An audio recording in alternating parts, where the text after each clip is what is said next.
Subhanahu wa taala. Itu yang pertama. Yang kedua, apa yang kedua? Yang kedua itu jangan meremehkan kebaikan, sekecil apapun kebaikan itu. Jangan kita meremehkan kebaikan. Cuman mak itu baik. Cuman mak ini baik, gitu kan? Kenapa? Terima kasih, Pak.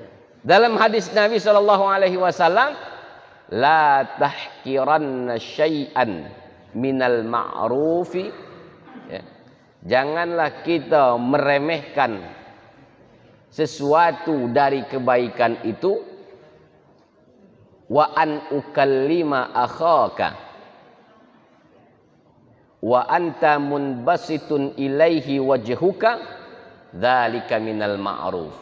Walaupun sekedar kita ngomong dengan saudara kita, dengan tetangga kita, dengan kerabat kita, dengan wajah tersenyum. Dan itu merupakan kebaikan. Jadi kebaikan itu, Pak, walaupun kita cuman ngobrol dengan muka senyum, dengan muka yang gembira, dengan muka yang tidak masam, itu sudah dikatakan kebaikan. Sekadar kita ngomong tidak nak marah, sekadar kita ngomong dengan muka senang. Jadi itu kebaikan. Jadi sekecil apapun kebaikan yang kita lakukan, maka itu akan dinilai oleh Allah Subhanahu wa taala. Apa dalam Al-Qur'an? Faman ya'mal mithqala dzarratin khairan. Walaupun kebaikan yang kita lakukan itu sekecil biji zarrah, ya, seberat biji zarrah, biji sawi, ya, maka akan dibalas oleh Allah Subhanahu wa taala. Kenapa kata Allah dalam ayat lain, in ahsantum ahsantum li anfusikum. Jika kita berbuat kebaikan, maka kebaikan itu akan dapat kembali kepada kita. Jadi sekecil apapun kebaikan itu, maka akan dinilai di sisi Allah Subhanahu wa taala. Jadi jangan kita merasa ketika kita beristighfar sekali itu, jangan merasa tidak dibalas oleh Allah. Maka akan dibalas oleh Allah. Ketika kita mengucapkan subhanallah, maka akan dibalas oleh Allah. Ketika kita mengucapkan alhamdulillah, maka akan dibalas oleh Allah. Sekecil apapun kebaikan itu. Bahkan ketika kita menjauhkan duri yang ada di pinggir jalan, itu adalah satu kebaikan. Jadi kebaikan itu sekecil apapun jangan kita remehkan. Tetapi sebaliknya, jangan juga kita meremehkan sekecil apapun dosa itu. Apa dalam hadis Nabi sallallahu alaihi wasallam? Innal mu'mina yara dhunubahu ka'annahu qa'idun tahta jabalin yakhafu ayyaqa'a alaih. Orang mukmin, orang yang beriman, melihat dosa-dosanya itu seakan-akan dia sedang duduk di bawah gunung yang besar. Duduk di bawah gunung yang besar. Nah, yang dimana dia takut gunung itu akan menimpa dirinya. Ibarat gunung itu dosa. Seakan-akan dia sedang duduk begini, dosanya tadi mencelakainya. Dosanya tadi membuat dia binasa. Dosanya tadi membuat dia tersiksa. Tetapi orang yang fajir, ya, orang yang berbuat dosa, innal fajira yara dzunubahu kadzubabin marra ala anfihi. Atau kama qala Rasul sallallahu alaihi wasallam. Tetapi orang yang banyak berbuat fajir, ya, banyak berbuat dosa, apa? Dia melihat dosa itu bagaikan lalat yang terbang ataupun melalui batang hidungnya. Ada Pak yang terjengok lalat terbang pucuk hidung. Hah? Dia merasa kecil dosa itu. Kecil dosa itu kan. Besarlah dosa dia nah. Munuh wong segala macam. Maka ulama mengatakan tidak ada dosa yang besar kecuali dia tapi tak katik pak dosa yang kecil dilakukan terus menerus, maka ia akan menjadi dosa dikit. Sehari ngatoi wong, kecil juga Ustaz, cuman ngenjuk tahu bae. Ya, besok ada berita lagi, lah ngatoi lagi. Terus tiap hari, misalnya, ujung-ujungnya besar dosa juga. Jadi tidak ada dosa yang kecil apabila dilakukan terus-menerus akan menjadi kabair, dosa-dosa besar. Tetapi tidak ada dosa yang besar kecuali dia bertaubat kepada Allah Subhanahu wa taala. Bapak Ibu rahimakumullah, jadi kita merenungi diri kita ini, merenungi umur kita, merenungi usia kita, maka dalam renungan itu yang harus kita lakukan dua hal tadi. Apa? Yang pertama adalah kita segera bertaubat kepada Allah. Yang kedua, janganlah kita meremehkan kebaikan sekecil apapun kebaikan itu, dan jangan pula kita meremehkan keburukan atau perbuatan dosa itu. Ya, kenapa? Faman ya'mal mithqala dzarratin khairan yarah wa man ya'mal mithqala dzarratin syarran. Kita berbuat baik maka akan dibalas kebaikan, kita berbuat keburukan, berbuat maksiat, berbuat dosa akan dibalas oleh Allah Subhanahu wa taala dengan perbuatan kita itu. Maka Bapak Ibu rahimakumullah, saya kira untuk pengantar saya cukupkan. Kalaupun ada pertanyaan kita beri waktu untuk bertanya. Terima kasih. Wassalamualaikum warahmatullahi wabarakatuh.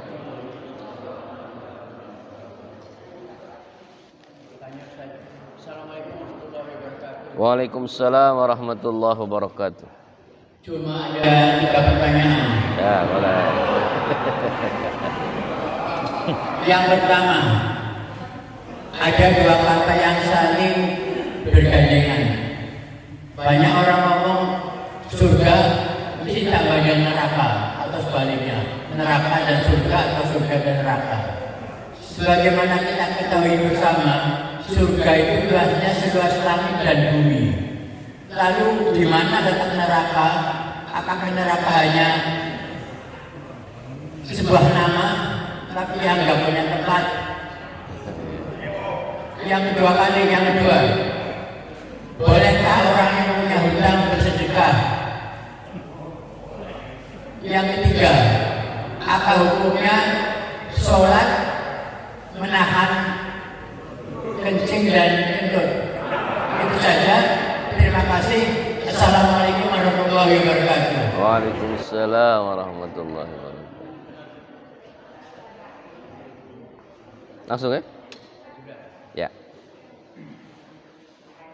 Yang pertama, pertanyaannya tadi, surga itu seluas langit dan bumi.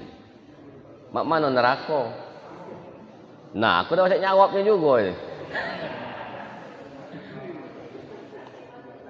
Mengapa Allah itu menggambarkan surga? Ya. Karena supaya hambanya ini bersemangat untuk masuk surga. Neraka itu cuma digambarkan bukan tempatnya tapi siksaannya. Kita ini langsung nak kapling-kaplingan. Jangan nak ngapling, Pak, ngapling neraka, jangan. Ya. Ya, kalau berapa luasnya neraka, Pak, saya tidak tahu. Ya. Tidak tahu. Karena Allah itu selalu menggambarkan surga. Kenapa? Memberikan motivasi kepada umatnya. Yang digambarkan adalah siksanya neraka itu. Dia tidak gambarkan berapa luasnya. Ya. Itu yang pertama. Yang kedua tadi apa? Oh, bagi orang yang berhutang. Bagaimana sedekah bagi orang yang memiliki hutang? Hutangnya tadi hutang apa? Rata-rata punya hutang. Kebutuhan berhutangnya apa? Kalau dia kebutuhan berhutangnya itu adalah kebutuhan hutang untuk kehidupan sehari-hari, maka dia seharusnya dapat zakat. Dia yang dapat zakat. Apakah boleh dia bersedekah? Boleh kalau kebutuhannya sudah terpenuhi. Ya. Seperti misalnya zakat fitrah. Yang pernah dikisahkan Nabi, ya. Ada seorang yang melakukan hubungan suami istri pada siang hari di bulan Ramadan. Kata Nabi, dia datang menemui Nabi. Apa kata Nabi? Dia kafarat. Apa kafarat? Memberi makan. Kata dia, jangankan memberi makan, kami makan susah. Ya, sudah kalau itu Nabi bawa kurma. Nah, kurma ini ambil, kau cari siapa yang paling miskin. Lah Nabi, akulah yang paling miskin yang ini nih. Akhirnya apa? Kurma tadi untuk dia. Tapi berarti apa? Boleh dia kembali menyedekahkan tadi kalau kebutuhannya terpenuhi. Dia makan. Tadi kan dia makan satu roti. Roti ini bolehkah ia sedekahkan satu roti ini? Kalau seandainya kebutuhannya sudah terpenuhi, boleh ia sedekahkan. Kenapa? Dalam Al-Quran, wasari'u ila maghfiratin min rabbikum wa jannatin arduha samawati wal ardu u'iddat lil muttaqin alladzina yunfiquna fis sarra'i wad dharra. Tapi kalau berhutangnya bangun rumah, Ustaz, mak mana?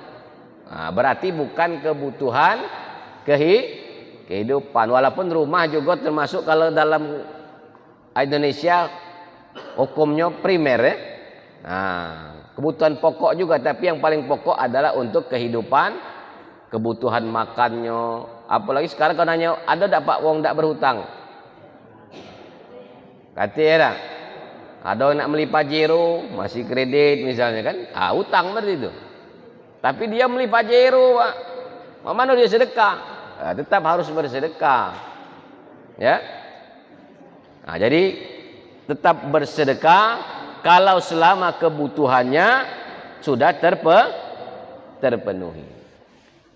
Yang ketiga, mana hukumnya menahan tadi? Kamu sholat Allahu Akbar, tiba-tiba perut.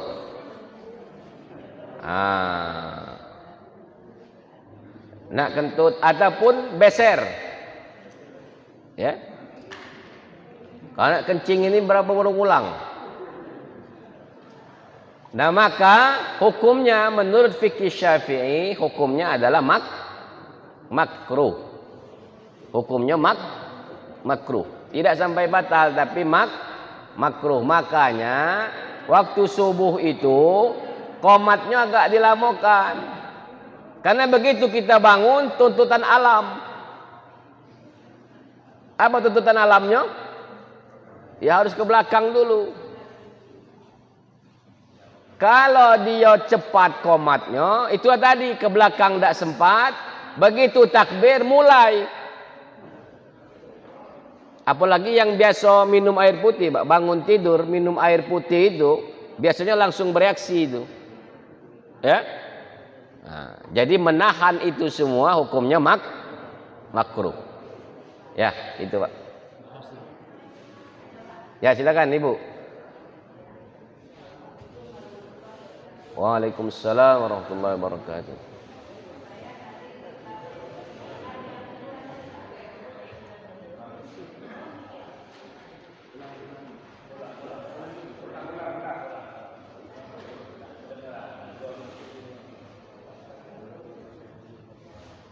Assalamualaikum warahmatullahi wabarakatuh. Waalaikumsalam warahmatullahi wabarakatuh. Saya tertarik dengan ingat mati tadi. Ya. Yang kedua, jangan meninggal kebaikan. Jangan meremehkan kebaikan walaupun dengan tetangga, kerabat, dan salah kepada sendiri sekecil apapun. Saya tertarik itu Pak.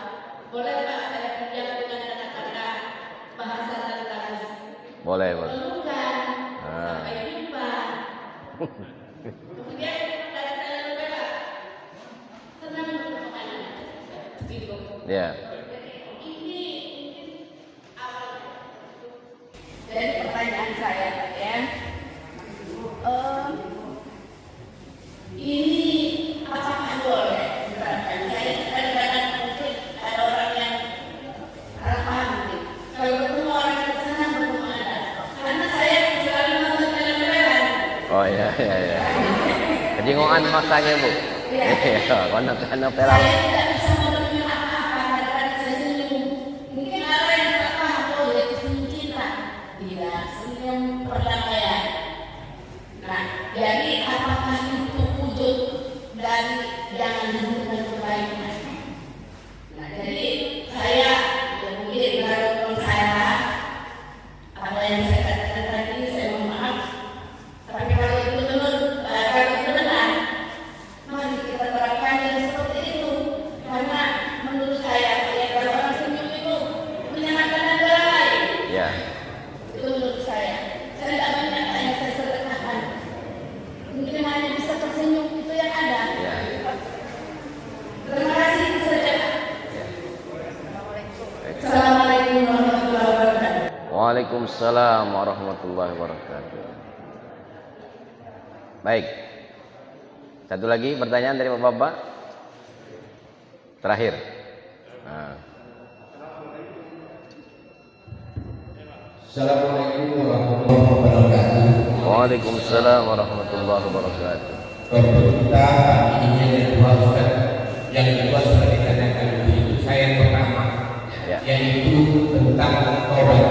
Adakah surat-surat atau ayat-ayat khusus yang paling bagus dibaca untuk melaksanakan sholat taubat? Terima kasih. Assalamualaikum warahmatullahi wabarakatuh. Waalaikumsalam warahmatullahi wabarakatuh. Baik. Yang pertama tadi, agama Islam ini sebenarnya agama yang menyebarkan kedamaian, menyebarkan kebaikan. Tadi hadis yang saya bacakan, la tahqiranna syai'an minal ma'ruf. Janganlah kita meremehkan satu kebaikan. Wa an ukallima akhaka wa anta munbasitun ilaihi wajhuka. Dan ketika kita berbicara dengan saudara kita, maka muka kita tersenyum. Cuman ngomong kita tersenyum, muka kita. Ngobrol, tapi kita muka tersenyum. Itu kan? Ada orang itu Pak, dia tuh senang ataupun tidak senang, mukanya datar, ada. Itu kan? Sekali-sekali buka tersenyum gitu kan? Ketika kita berbicara, ketika kita ngobrol, ketika kita bertemu, maka ketika absus salam, mengucapkan salam assalamualaikum, ya, tetap kita awali dengan salam, Bu. Kalaupun ketemu jangan senge-senge baik, kan? Ngapo ibu ini senge-senge? Kalau orang tidak kenal kita senge-senge itu, akhir dikira orang apa kan? Maka tetap assalamualaikum dengan muka tersenyum. Itu satu kebaikan yang menurut kita itu sebenarnya ringan. Tabassamuka fi wajhi akhika sadaqah. Tersenyum, mukamu tersenyum dengan saudaramu adalah sedekah. Sedekah yang paling mudah tadi kan. Nak sedekah duit mungkin tak kati. Ya tak? Nak banyak mungkin tak mampu, tapi dengan tersenyum adalah sedekah. Satu kebaikan. Jadi dengan model bagaimanapun silakan. Dengan alat telenovela boleh. Iya. Dengan alat teletabis kadang biasa ini ngawani cucung nonton boleh. Ya. Tanya ibu ini MC. Tahu tak MC, Bu? Momong cucung. Iya. Tugas saya adalah MC. Bukan MC, bukan MC. Momong cucung. Jadi silakan dengan kita apa yang bisa kita lakukan sekecil apapun kebaikan itu. Sekecil apapun kebaikan. Nah, tapi tetap ketika kita bertemu apa yang harus dilakukan oleh umat Islam? Tebarkan salam. Absyus salam. Ya, absyus salam. Assalamualaikum dulu. Assalamualaikum, gitu kan? Gitu. Tapi kalau bapak jangan nyingok ibu-ibu muda yang tadi tinggal lakinya, assalamualaikum. Wah, lain cerita.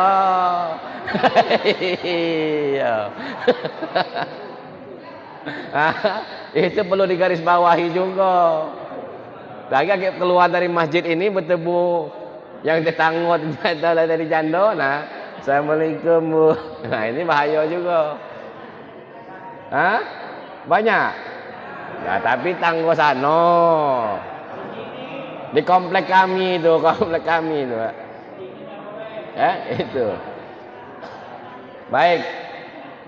Kita lanjutkan pertanyaan yang kedua. Apakah ada sholat tadi bacaan khusus sholat taubat? Tak ada. Justru diperbanyaklah adalah beristighfar. Bukan sholatnya yang panjang, tapi banyaklah beristighfar. Rakaat pertama baca kulhu. Ngapa baca kulhu? Itulah yang hafal. Rakaat kedua baca an-nas. Boleh. Itulah yang hafal. Selebihnya banyak-banyak kita beristighfar. Memohon ampun kepada Allah Subhanahu wa ta'ala. Itulah sholat taubat. Ya. Gitu, Pak.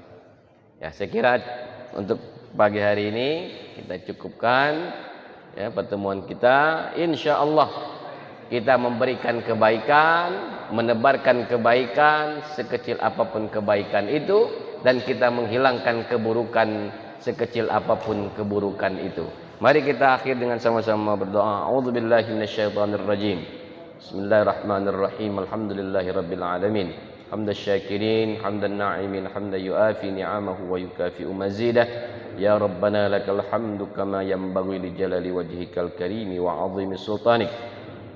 Allahumma salli wa sallim ala sayyidina Muhammad wa ala ali sayyidina Muhammad. Allahumma ighfir lana dhunubana wa liwalidina warhamhum kama rabbawna shighara.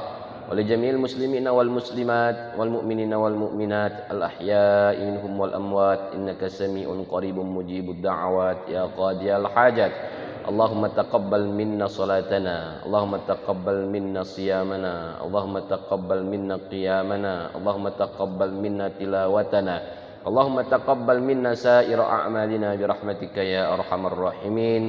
Allahumma anfa'na bima 'allamtana wa 'allimna ma yanfa'una. Allahumma inna nas'aluka 'ilman nafi'a wa qalban khashi'a wa lisanan dzakira wa yaqinan shadiqa wa rizqan halalan thayyiban wasi'an mubaraka wa 'amalan mutaqabbala. Rabbana atina fid dunya hasanah wa fil akhirati hasanah wa qina 'adzaban nar. Walhamdulillahi rabbil alamin. Assalamualaikum warahmatullahi wabarakatuh.